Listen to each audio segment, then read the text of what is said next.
నమస్తే. నమస్తే. ఇగో తాత, ఇది మన బడి. మండలంలో అతిపెద్ద బడి మనది. మళ్ళీ ఇంగ్లీష్ మీడియం ఉంది మన దాంట్లో. వేరే ఏ బడి కూడా లేదు. మొన్న 10వ తరగతిలో 10/10 20 మందికి వచ్చింది. వేరే ఏ బడి కూడా రాదు అట్లా. మన దాంట్లో ఎట్లా అంటే మళ్ళీ పాస్ 100% పాస్ అవుతారు. సరేనా? మన దాంట్లో ఇంకా ఆటలు పాటలు అన్ని ఉన్నాయి. ఈత కూడా నేర్పిస్తారు మన బల్లే. ఇక మొన్న ఈ పిల్లగానికి కబడ్డీలో ప్రైజ్ వచ్చింది. మన బడి కాబట్టి వచ్చింది. వేరే బల్లకి ఇట్లా ఆటలు పాటలు ఉన్నాయి. చదువు గిదువు అనుకుంటే చదివే ఉంటుంది. ఇక మన దాంట్లో ఫీజు కూడా తక్కువనే. ఫీజు కూడా బాగా ఏం తీసుకోము. అన్ని బడిలతో చూసుకుంటే మన దాంట్లోనే తక్కువ ఉంటుంది. ఎందుకంటే నువ్వు మనోని కాబట్టి ఇట్లా తక్కువ చేస్తాను. వేరే వాళ్ళకైతే అయ్యేవు. మరి తోలుతా మరి మీ పిల్లగా మా బడికి మళ్ళీ ఇగో ఇది మనది పెద్ద బడి. మన మండలంలో మనదే పెద్ద బడి. మళ్ళీ ఫస్ట్ ఇంగ్లీష్ మీడియం పెట్టింది మనమే. వేరే వాళ్ళు ఎవరు పెట్టలేదు. మన దాంట్లో 10కి 10 20 మందికి వచ్చింది. వేరే బడి కాదు. ఎందుకంటే ఇది మన బడి. మన చదువు అట్లా చెప్తాం. సాపని రాకినట్టు రాస్తాం ఒక్కొక్కరు. అర్థమైందా?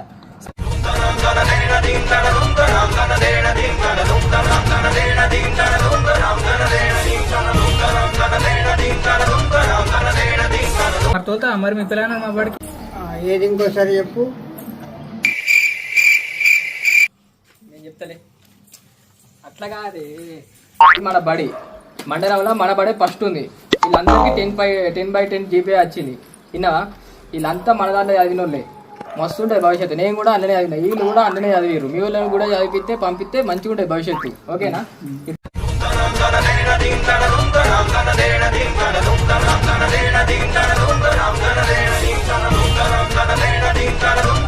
ఓకేనా? దన్నా ఏమంటావు మరి? పంపిస్తావా లేదా?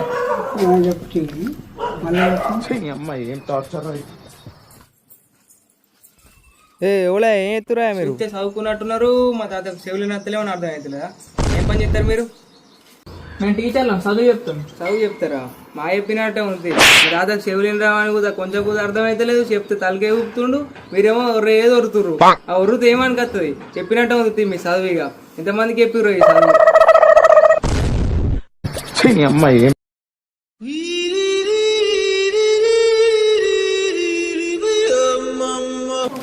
ఎలా జాత వేస్ట్ అండి. ఓ తంస పడాలి.